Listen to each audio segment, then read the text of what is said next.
Okay, so Joe, you're not known for having many 2-year-olds. Why is that? The two-year-olds in the stable it's been an interesting build-up. I've definitely got more than I used to have, but I guess it originally started from I only had a limited amount of boxes, and I sort of thought if I was going to have any impact on Sydney racing, that I should be concentrating on something or getting part of the market where nobody else was had their full concentration. And I thought, well, if I am trying to train 2-year-olds, I'm going to need really well-bred horses, and some horses from the sales that are going to cost a lot of money, and that wasn't something I had available at the time. So I concentrated immediately on older horses, and just built my stable. The backbone of my stable has always been those older horses. So it's certainly not going to be that way forever, but it's been a concentration of the stable in the past for sure.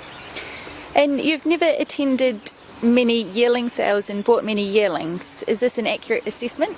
Yeah, maybe not. I get teased for that a bit, and people love to pull me up at the sales and tell me I haven't been there, but they seem to do it every sale, so they get the opportunity to tease me. I must be there. But no, look, I go a lot more than I used to.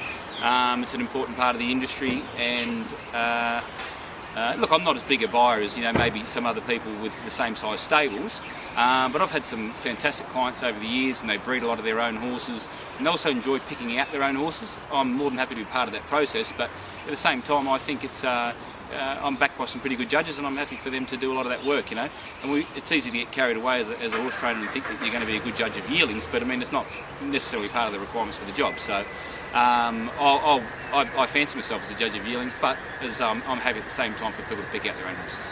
So going forward, do you think you'll be involved in the selection process with Champion and Jason? Yeah, I'd love to be involved. As I say, look, it's important to like the horse that you're training, a really important part of it. Jason and his team have done a fantastic job of building together a nice team of horses, but in going forward, the horses I've got are going to represent us well, but we've also got to build that team up, and as I say, I'd love to be part of that process.